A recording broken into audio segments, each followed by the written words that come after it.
우리들이 어린 시절부터 외워오던 한 유명한 성경 구절이 있습니다. 요한복음 3장 16절을 여러분이 아실 것입니다. 한번 같이 암송해 볼까요? 시작. 하나님이 세상을 이처럼 사랑하사 독생자를 주셨으니 이는 저를 믿는 자마다 멸망치 않고 영생을 얻게 하려 하십니다. 어느 한 성도가 있었는데 그 성도가 죽게 되었습니다. 몹시 불안했습니다. 구원이 흔들렸습니다. 천국에 대한 소망이 자신이 없어졌습니다. 목사님이 찾아와서 신방을 했는데 그 목사님께서 그분에게 내가 성경을 하나 읽어주겠다고 말했습니다. 그리고 요한복음 3장 16절을 읽어주었습니다. 하나님이 세상을 이처럼 사랑하사 독생자를 주셨으니 이는 저를 믿는 자마다 멸망치 않고 영생을 얻을까 말까 하노라. 그랬더니 이 사람이 아주 놀라가지고 그 성경 잘못 읽으셨다고 그랬더니 당신이 지금 바로 그렇게 얻을까 말까 하고 있다고. 그래서 그분이 구원의 확신을 얻고 돌아갔다는 말이 있습니다. 그렇습니다.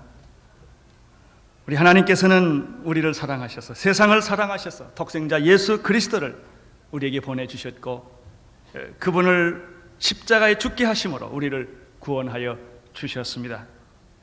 바로 이 예수 그리스도, 하나님의 아들 독생자 예수 그리스도, 우리를 위하여 십자가에 피 흘려 돌아가신 이 예수 그리스도께서 지금 살아나셔서 나면서 안진뱅이 된 이 거지를 일으켜 세워 주신 것입니다. 베드로는 지금 바로 이 예수님을 우리에게 소개하고 있습니다. 이 안진뱅이를 일으키게 하신 것은 내가 아니다. 예수님이 이렇게 하셨다. 예수의 이름이 이렇게 했다. 예수로부터 난 믿음이 이렇게 이 사람을 걷게 한 것이다. 그렇습니다. 예수님이 하신 것입니다. 여러분을 구원하신 분도 예수님이시요, 여러분을 축복하신 분도 예수님이시요, 여러분을 사망의 음침한 골짜기에서부터 벗어나게 하신 분도 예수 그리스도십니다. 베드로는 이 예수님을 소개하기 시작을 했습니다. 바로 이 예수님은 다름이 아니라 너희들이 죽였던 예수였다. 너희들이 배척했던 예수였다. 너희들이 십자가에 못 박게 한 분이 바로 이 예수다. 뿐만 아니라 이 예수는 너희들이 죽였지만은 무덤에 갇힐 수 없는 분이었다. 사망 권세가 그를 어쩔 수 없는 분이었다. 그는 무덤을 깨치고 사망 권세를 깨치고 부활하신 예수님이시다. 베드로가 이렇게 예수님을 소개했습니다. 그리고 마지막으로 베드로는 바로 이 예수의 죽음과 이 예수의 부활에 대한 증인은 나다 그랬습니다. 나는 증인이다. 목격자다. 예수는 가공의 인물이 아니다. 예수는 신화의 인물이 아니다. 예수는 실제의 인물이다. 지금 살아 역사하시는 분이요, 너희들이 지금 보고 충격을 받았던 것처럼 이 나면서 안진뱅이가 일어나 걷고 뛰며 찬양하는 하게 하셨던 분이 바로 예수 그리스도다. 이렇게 지금 예수님을 소개하고 있습니다. 여러분들은 친구들에게 예수님을 어떻게 소개하시겠습니까? 예수의 십자가의 증인이 되실 수 있습니까? 예수님이 부활하셨다는 사실을 여러분이 나는 목격자의 증인이라고 고백할 수가 있겠습니까? 그렇게 담대하게 내 이웃에게, 내 친구에게 소개해 줄 수가 있습니까? 베드로는 그렇게 했습니다. 그러나 이것이 베드로에게는 모자랐습니다. 더 깊은 예수님을 소개하고 싶었던 것입니다. 그래서 이제부터 예수님은 20절에서 예수님을 다시 새롭게 소개를 합니다. 20절을 보시기를 바랍니다. 시작. 또 주께서 너희를 위하여 예정하신 그리스도 곧 예수를 보내신. 그렇습니다. 하나님은 이미 오래전부터 우리를 위하여 예정하신 예수 그리스도를, 지정된 예수 그리스도를, 인치신 예수 그리스도를, 계획되신 예수 그리스도를, 섭리로 역사하시는 그 예수 그리스도를 우리에게 보내셨다는 것입니다. 예수님은 그냥 보내신 것이 아니십니다. 예수님은 어떤 한 여자와 한 남자 사이에서 태어나서 그냥 이렇게 살다가 돌을 깨우쳐서 예수가 메시아 자의식이라는 말이 있습니다. 자기가 메시아 의식을 생겨서 그렇게 메시아로 죽은 것이 아닙니다. 슈바이처가 말한 예수가 결코 아닌 것입니다. 예수는 하나님의 아들이십니다. 하나님이 계획해서 보내신 분이십니다. 하나님이 인치셔서 보내신 분입니다. 이분을 가리켜 우리는 예정되신 예수 그리스도라고 말하는 것입니다. 이 예수님에 대해서 요한복음 1장 1절에는 다음과 같이 소개하고 있습니다. 그는 태초에 말씀으로 존재하셨다고 우리에게 말씀합니다. 태초에 말씀이 계시니라. 이 말씀은 하나님과 함께 계셨고 이 말씀은 곧 하나님이시니라. 우리는 이 말씀을 이렇게 다시 읽을 수가 있습니다. 태초에 예수 그리스도가 계시니라. 예수님은 하나님과 함께 계셨으며 예수님은 곧 하나님이시니라. 그가 태초에 하나님과 함께 계셨고 만물이 그로 말미암아 지은 바 되었으니 지은 것이 하나도 그가 없이는 된 것이 없느니라.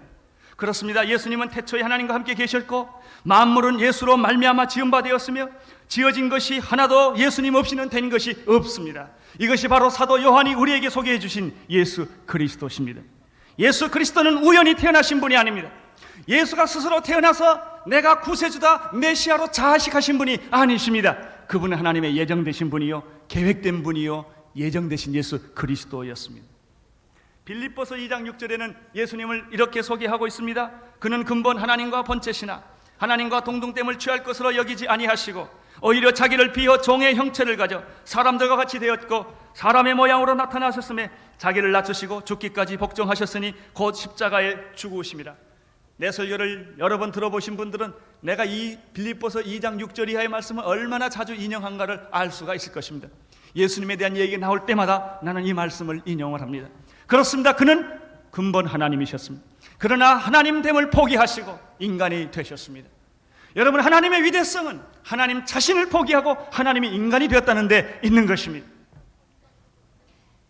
하나님은 자기를 포기하시고 인간이 되셨는데 보통 사람이 된 것이 아니라 사람들이 제일 되기를 싫어하는 종이 된 것입니다.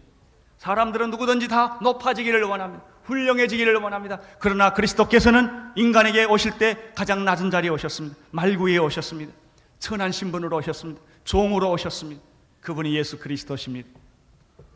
이 예수 그리스도는 세상에 오셔서 자기를 위해 살지 않으셨습니다. 이 예수 그리스도는 자기를 낮추시고 어디까지 복종을 했느냐면 죽기까지 순종하는 삶을 살았습니다. 철저하게 자기를 주장하지 않는 삶을 살았던 것입니다. 그는 하나님이 원하는 삶을 위하여 자기의 삶을 십자가에 던지신 분이십니다.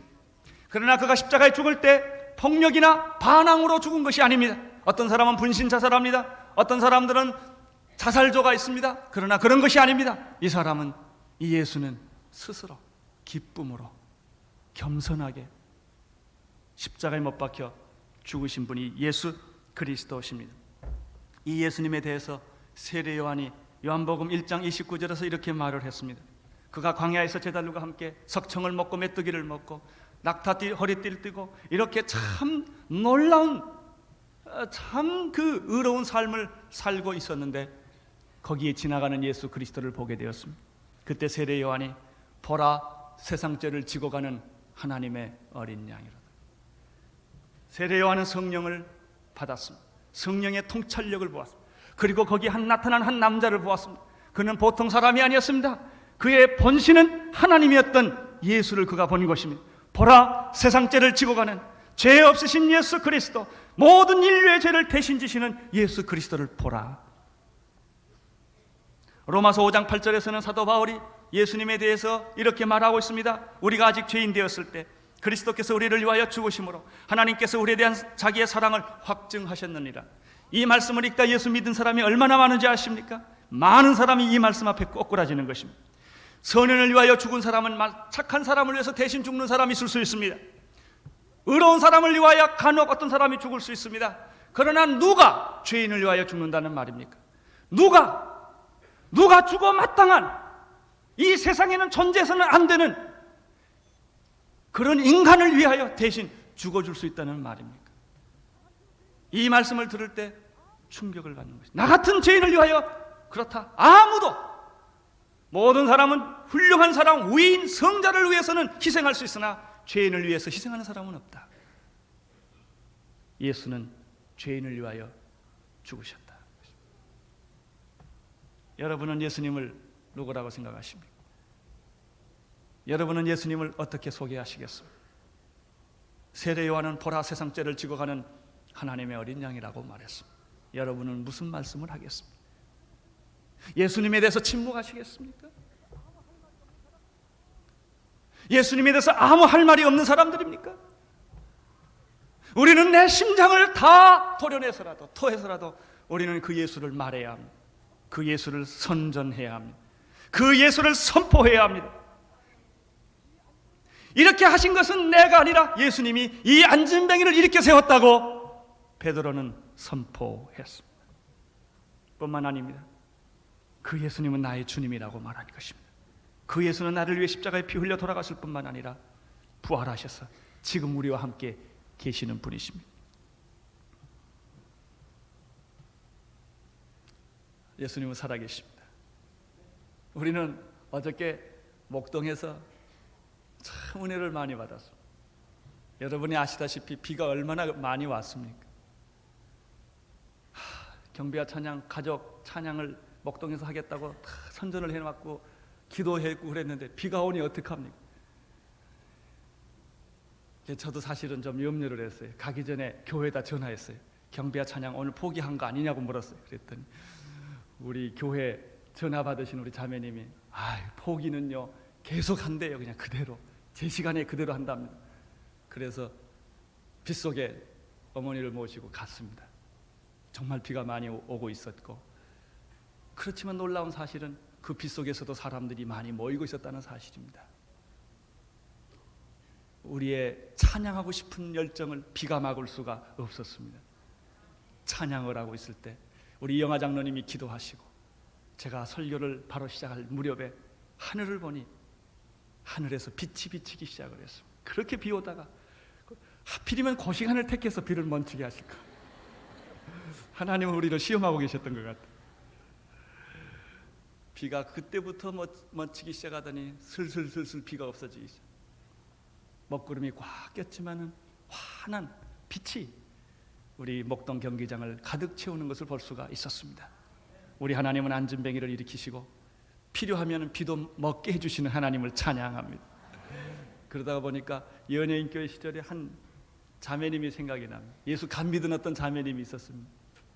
그 남편이 출근하려는데 보니까 와이셔츠 단추가 떨어졌어요. 그래서 남편이 신경질을 냈어요. 아니 부인이 남편 와이셔츠 단추 하나 챙기지 않고 준다고 말이죠. 이 부인이 당황해서 당황을 해서 기도를 했습니다. 하나님 이 단추 좀 찾아주세요. 급하니까. 그래서 그 바느질 그릇을 단추가 또 다 종류가 다르지 않습니까?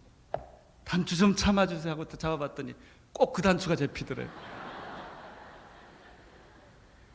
우리 하나님은 안진뱅이도 일으키셔 주시는 하나님이지만 단추도 찾아주시는 하나님을 찬양합니다. 하나님은 죽으신 분이 아니십니다. 예수님은 무덤에 갇히신 분이 아니십니다. 살아 역사하시는 분이십니다. 필요할 때는 단추도 찾아주시고 비도 멈추게 해주시고 나면서 안진뱅이 된 사람도 걷게 하시고 죽은 자도 살려주시는 분이십니다. 그러면 하나님께서 창세전부터 우리를 구원하려는 계획이 있으셨는데 바로 예정되신 예수 그리스도라는 뜻이 무엇인가? 예정되신 예수 그리스도라는 뜻이 창세전에 우리를 구원하신 예수 그리스도라고 하는 뜻인데 이 말 속에는 놀라운 여러 가지 많은 비밀들이 숨겨져 있습니다. 예정되신 예수 그리스도라 무슨 뜻입니까? 하나님께서 나의 구원을 즉흥적으로 하지 않으셨다는 것입니다. 오래전에 계획하셔서 준비하셔서 때가 돼서 정확한 때에 그분이 오셨다는 뜻입니다. 그러므로 이 하나님의 구원은 실수가 없다는 것입니다. 이 하나님의 구원은 즉흥적으로 한 것이 아니라는 것입니다. 분명한 목적과 계획과 방법을 가지고 시간을 기다려서 주님을 보내셨다는 것입니다. 이것이 예정되신 예수 그리스도십니다. 이 말은 더 다른 말로 말하면 하나님께서 창세 전에 나를 구원하기 위하여 섭리하시고 예정하셨다는 뜻입니다. 이 부분을 잘 설명해 주는 말이 에베소서 1장 4절의 말입니다. 거기에 보면 창세 전에 그리스도 안에서 우리를 택하사 우리로 사랑 안에서 그 앞에 거룩하고 흠이 없게 하시려고 그 기쁘신 뜻대로 우리를 예정하사 예수 그리스도로 말미암아 자기의 아들들이 되게 하셨으니. 여러분, 하나님이 우리를 택하신 것은 지금 택하신 것이 아니라 오래전에 택하셨습니다.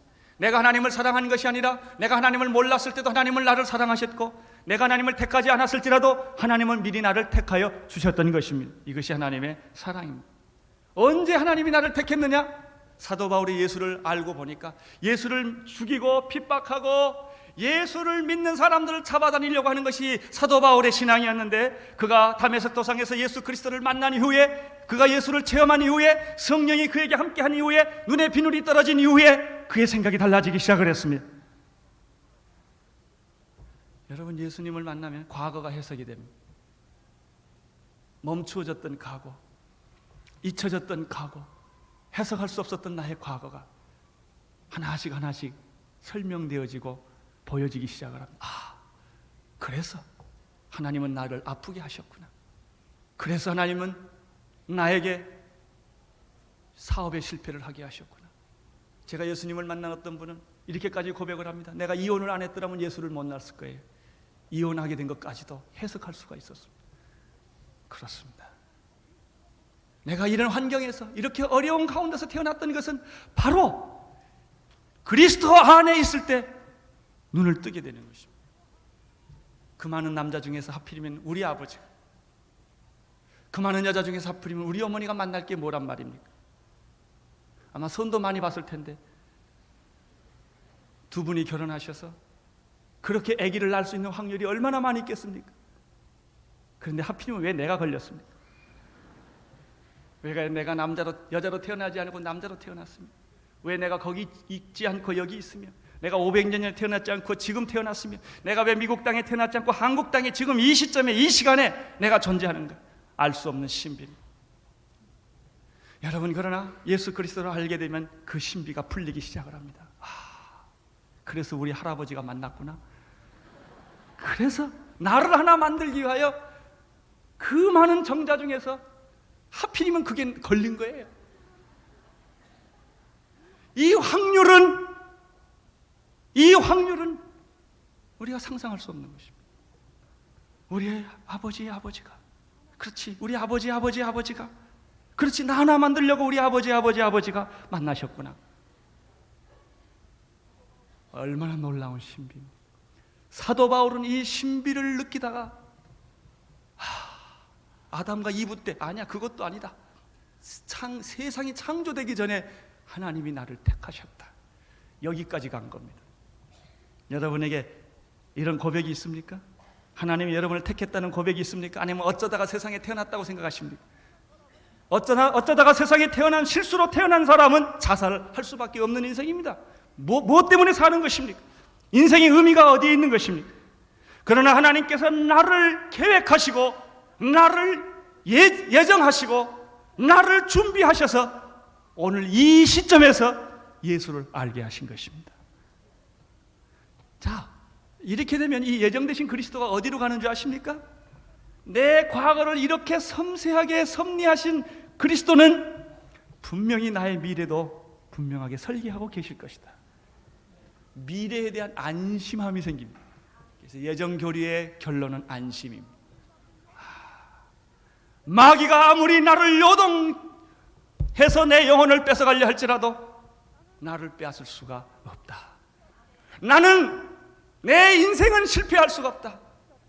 내 미래는 확실하다. 어떤 누구도 내 인생의 미래를 망가뜨릴 수가 없다. 나의 과거를 인도하신 하나님은 분명히 나의 미래를 계획하고 계신다. 하나님이 계획하시는데 부모가 자녀를 위한 계획이 최선을 계획하듯이, 그가 자녀가 따라와 주기만 한다면 부모는 어떤 고생을 해서라도 그를 공부를 시킬 것이며 그에게 투자를 할 것입니다. 마찬가지로 하나님은 나를 이끄시는데 최선의 목표를 두시고 내 인생을 설계하고 계십니다. 어떤 사람은 방정맞게 그런 생각하는 사람은, 나는 미칠 거야, 아마 이렇게 잠을 못 자는 걸 보니까 이렇게 못 자다가는 곧 나는 미치고 말 거야. 그리고 친구들이 다 떠날 거야. 나는 결혼도 못 할 거야. 누가 나한테 결혼해 줄 것인가? 이렇게 자기의 미래에 대해서, 자기의 이 꿈에 대해서 불안해하는 사람이 있습니다. 그분은 예수를 믿으시기를 바랍니다. 다시 믿으시기를 바랍니다. 예수님은 창세전에 나를 택하셔서 하나님이 그를 보내신 것입니다. 예정되신 예수 그리스도십니다. 히브리서 2장 3절에 이런 말씀이 있습니다. 우리가 이같이 큰 구원을 등한히 여기면 어찌 피하리요? 여러분, 우리가 받은 구원은 완전한 구원입니다. 불완전한 구원이 아닙니다. 우리가 받은 구원은 큰 구원입니다. Great Salvation이라고 말하고 있습니다. 위대한 구원입니다. 우주적인 구원입니다. 이 구원을 등한히 여기면 우리가 어찌 피하리요? 이 구원은 처음에 주로 말씀하신 바요, 예수님으로부터 온 것입니다. 이 구원은 들은 자들이 우리에게 확증한 바요, 이 구원은 하나님도 표적들과 기사들과 여러 가지 능력과 및 자기의 뜻을 따라 성령에 나눠주신 것으로 저희와 함께 증거하였느니라. 할렐루야. 구원이란 풀스톱입니다. 컴마가 아닙니다. 구원은 이미 끝난 것입니다. 하나님의 위대한 구원은 완성된 것입니다. 다 이루신 것입니다. 십자가에서 구원은 완전히 이루어진 것입니다. 이제 여러분 안심하셔도 됩니다. 여러분의 구원에 대해서 불안해하지 않게 되기를 바랍니다. 베드로는 우리에게 예정되신 그리스도를 소개하고 있습니다. 하나님은 변하지 않습니다. 10년 후에도 변하지 않습니다. 여러분이 하나님을 떠나도 하나님은 여러분을 안 떠납니다. 여러분이 하나님을 배신해도 하나님은 여러분을 끝까지 찾으셔서 용서하시고 구원하시고 여러분의 영혼을 다시 찾으십니다. 21절을 보시기를 바랍니다. 시작.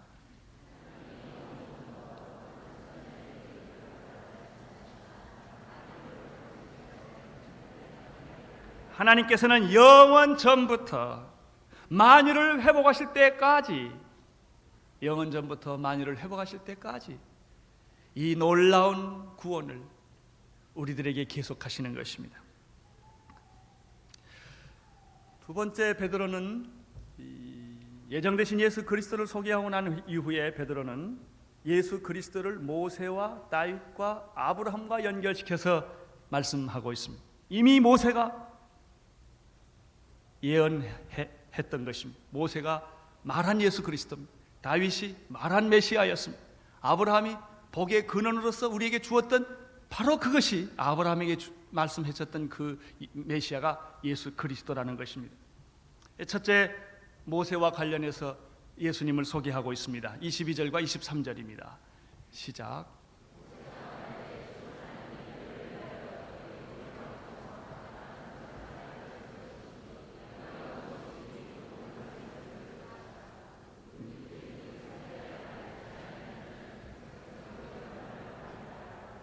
거기서 나오는 나와 같은 선지자는 바로 예수님을 의미합니다. 물론 모세가 이 말씀을 말할 때는 그 후에 많은 예언자들과 선지자들과 그리고 그 메시아를 말했습니다마는 베드로가 이 말씀을 인용할 때는 그분이 바로 메시아, 지금 여기에 있는 예수 그리스도라는 분을 지칭하고 있는 것입니다. 누구든지 그러므로 그의 선지자의 말을 듣지 아니한 자는 백성 중에 멸망을 받을 것이라고 했는데, 사실 이 말씀은 신명기 18장 15절에서부터 20절의 말씀을 인용하고 있는 말씀입니다. 그런데 놀라운 것은 베드로만 이 말씀을 인용한 것이 아니라 스데반도 이 말씀을 똑같이 인용했다는 것입니다. 7장 사도행전 7장 37절에 보면 스데반이 설교할 때 바로 이 모세가 말했던 나와 같은 선지자 이야기를 스데반도 하고 있습니다. 이스라엘 자손에 대하여 하나님이 너희 형제 가운데서 나와 같은 선지자를 세우리라 라고 하던 자가 곧 모세다, 이렇게 이야기합니다. 초대교회의 신앙 고백을 보면 베드로나 스데반은 바로 예수님은 구약에 약속된 메시아요, 선지자로 오실 분이셨던 것입니다. 왜 베드로가 이런 말을 했을까요? 간단합니다. 유대인들이 메시아가 온다는 사실을 믿었지만 그 메시아가 예수라는 사실을 믿을 수 없었기 때문에 지금 베드로는 유대인들에게 바로 너희들이 기다리던 이 메시아가, 모세가 말하던 그 메시아가 지금 여기 있다라고 소개하고 있는 것입니다. 누구든지 그 선지자의 말을 듣지 아니하는 자는 백성 중에서 멸망을 받으리라. 이방인이거나 유대인이거나 택함을 받은 자거나 택함을 받지 않는 자거나 누구든지 예수 그리스도를 거부하면 멸망을 받게 됩니다. 둘째로 베드로는 다윗과 예수님을 연결시켜서 말씀하고 있습니다. 24절입니다. 시작.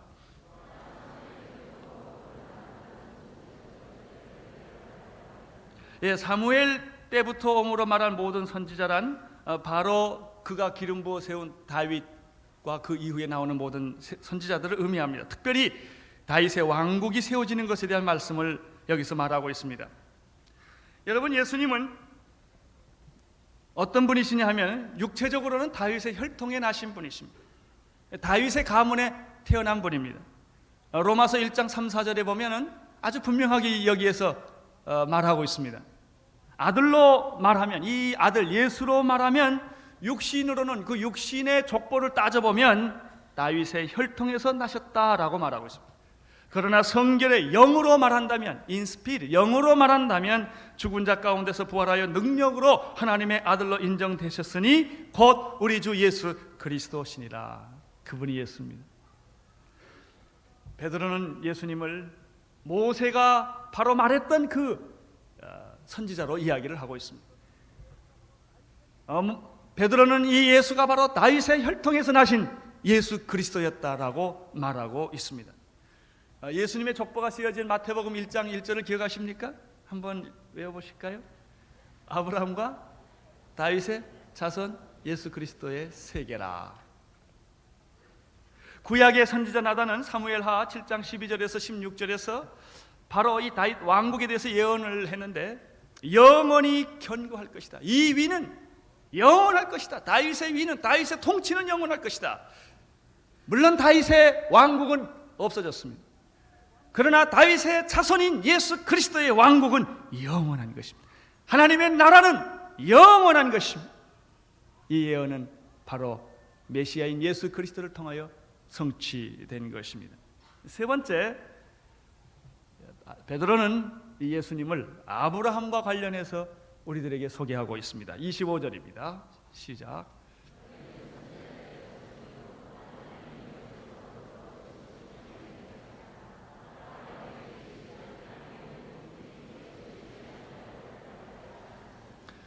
지금 베드로는 자기 백성들에게 설명을 하고 있는 것입니다. 너희들은 정말 축복받은 백성들이다. 선지자들의 자손이요, 약속의 자손이요, 아브라함의 자손이다 말이다.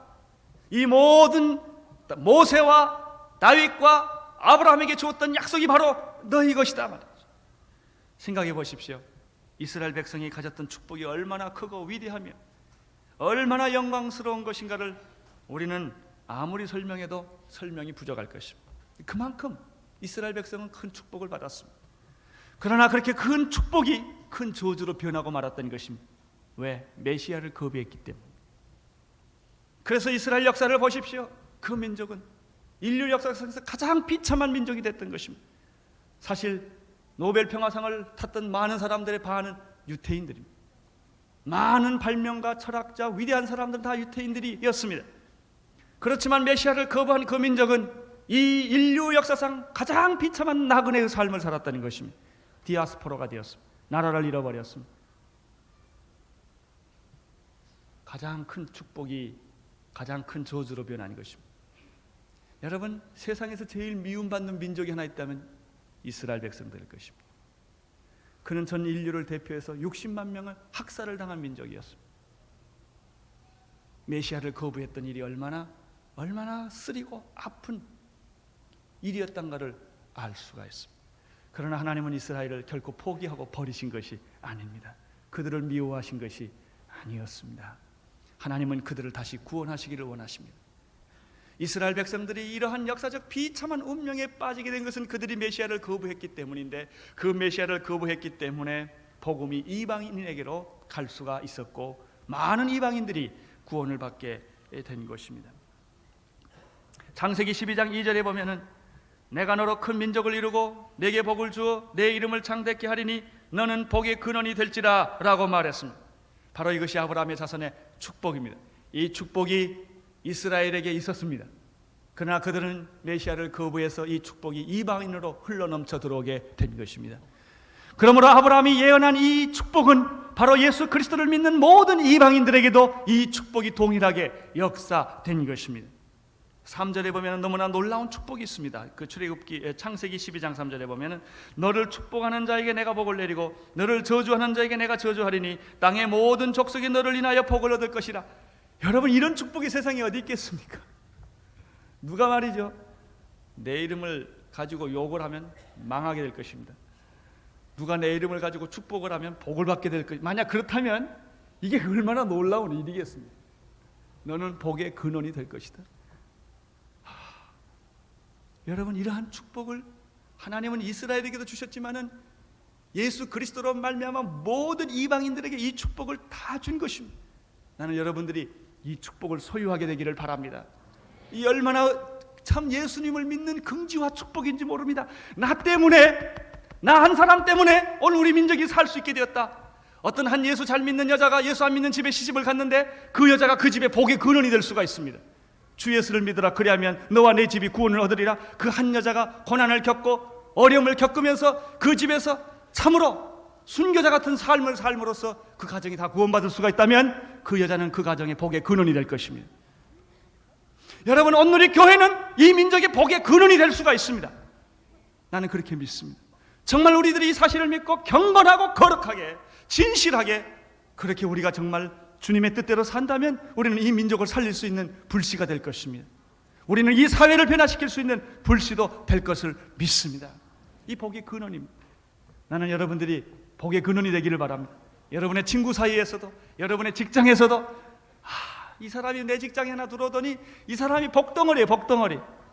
이 사람이 들어오면서부터 우리 회사가 달라졌다. 이러면 얼마나 좋겠습니까? 그 사람 때문에 매출이 배로 신장됐다. 그러면 얼마나 좋겠습니까? 다 여러분이 그런 사람이 되기를 바랍니다. 학교에 들어가시든 직장에 들어가시든 가정에 들어가시든 어느 곳에 가시든지 여러분들이 바로 하나님이 축복해 주시는 복의 근원이 되기를 바라는 것입니다. 이삭이라는 사람이요, 이삭이 훌륭한 게 뭔지 아세요?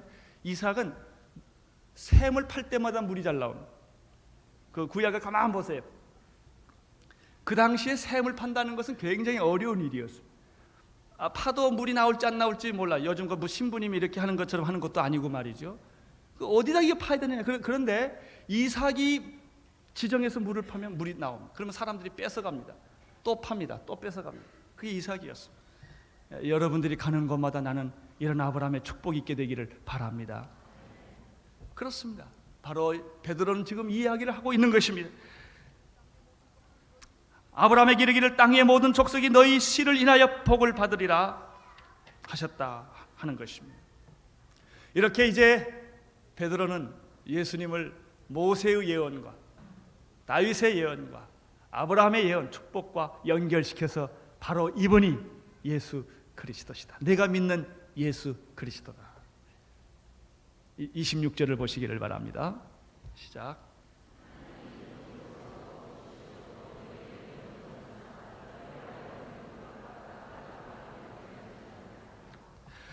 그러나 이런 복의 근원인 약속의 자녀요, 예언자의 자녀요, 이 축복을 받았던 이스라엘 백성들이 그러나 메시아를 영접하지 않았다는 것입니다.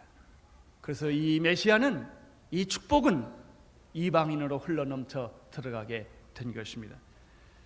메시아를 거부했던 이야기가 요한복음 1장 9절에서 11절에 나타납니다. 참빛 곧 세상에 와서 각 사람에게 비치는 빛이 있었나니 그가 세상에 계셨으며 세상은 그로 말미암아 지은 바 되었으되 세상이 그를 알지 못하였고 자기 땅에 오매 자기 백성이 영접하지 아니하였다. 나는 여러분이 오늘 이 시간에 예수님을 영접하게 되기를 바랍니다. 자기 땅에 왔지만 주인을 무시했습니다. 인생의 주인은 하나님이십니다. 내가 아닙니다. 우리는 주인에게 나를 돌려드려야 합니다. 여러분, 이 땅은 하나님의 것입니다. 내 땅이 아닙니다. 그분에게 주인, 주권을 돌려드려야 합니다. 이 우주는 하나님의 것입니다. 인간의 것이 아닙니다. 국기를 꼽았다고 자기 나라 것이 아닌 것입니다. 하나님에게 영광과 존귀를 올려드려야 합니다. 예수님은 메시아로 이 땅에 오셨지만 사람들이 그를 영접하지 않았습니다. 여러분, 그래서 이스라엘 백성들은 이렇게 인류 역사상 그 민족은 절대로 사라지지는 않습니다. 그러나 고생을 합니다. 어떤 분이 그런 분이 있지요. 죽지는 않는데 고생하는 사람들 많아요. 예수는 꼭 믿게 되는데 그 과정에서 고생 바가지로 하는 사람들 참 많습니다.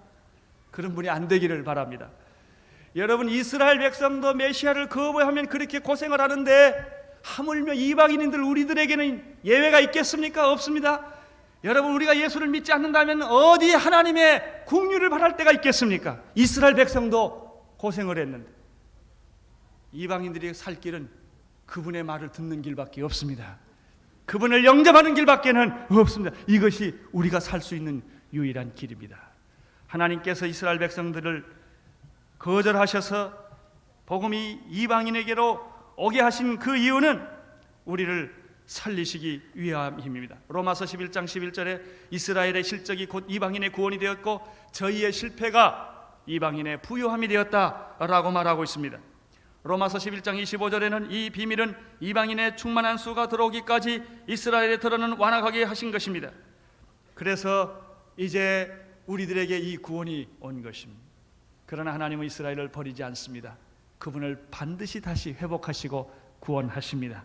그래서 이방인의 구원과 이스라엘 구원을 다 같이 이루실 때 우리 주님이 심판주로 완성주로 이 세상에 오게 될 것입니다.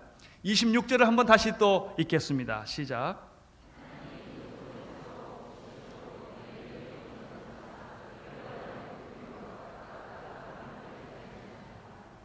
사랑하는 오늘의 성도 여러분, 우리는 베드로의 간증을 지금 들었습니다.